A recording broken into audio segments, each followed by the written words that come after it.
వచ్చినట్టు మన ఇష్టం వచ్చినట్టు మనం ఏం అడిగినా ఆయన ఇచ్చేస్తాడు.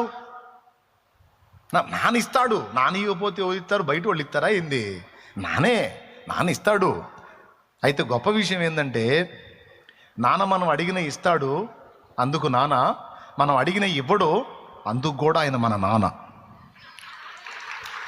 అడిగిన ఇచ్చినందుకు నాన్న, అడిగినవి ఇవ్వనందుకు కూడా మన నానే ఆయన.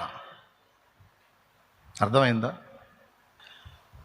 ఎందుకంటే ఆయన మన సర్వెంట్ కాదు. ఆయన మనకి ఎప్పుడు ఏది అవసరమో, ఎందుకు అవసరమో, ఏ టైములో అవసరమో ఆ టైము చూస్తాడు, మన నిరీక్షణ చూస్తాడు, మనల్ని పరీక్షించుకుంటాడు, మన పట్టుదలని చూస్తాడు, మన ఆసక్తిని చూస్తాడు, దాని విషయం, దాని విలువ మనకు అసలు ఎంత అర్థమైందో చూస్తాడు.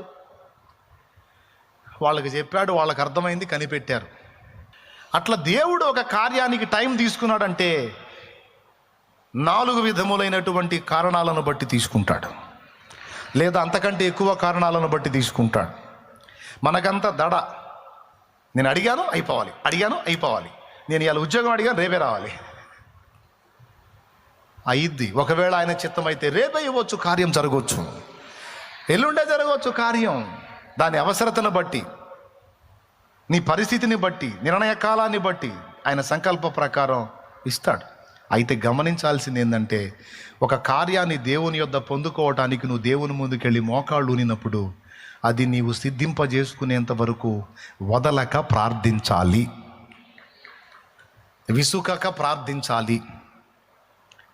అది ఎన్ని రోజులన్నా బట్టని కూర్చోవాలి.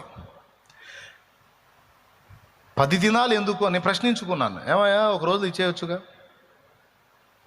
2 రోజులు ఇవ్వచ్చు, కనీసం 4వ రోజు ఇవ్వచ్చుగా. మేము అప్పుడప్పుడు 3 రోజులు ఉంటుంటాం, 3 రోజులు ఉంటుంటాం. మనం గట్టిగా పట్టుబట్టామంటే 3 రోజులు మన ఫాస్టింగ్. ఇక అంత మించితే కష్టం. అట్లా 3 రోజులు ఇచ్చేయచ్చుగా. ఎప్పుడు ఇవ్వాలో నువ్వా నాకు చెప్పేది? దేవుని సమాధానం. ఎప్పుడు ఇవ్వాలో నాకు నువ్వా చెప్తావు? ఎప్పుడు ఇవ్వాలో నాకు తెలుసు. నేను ఇచ్చేంత వరకు కనిపెట్టుకొని నా బల్ల దగ్గర, గడప దగ్గర కాచుకొనివాడు ధన్యుడు.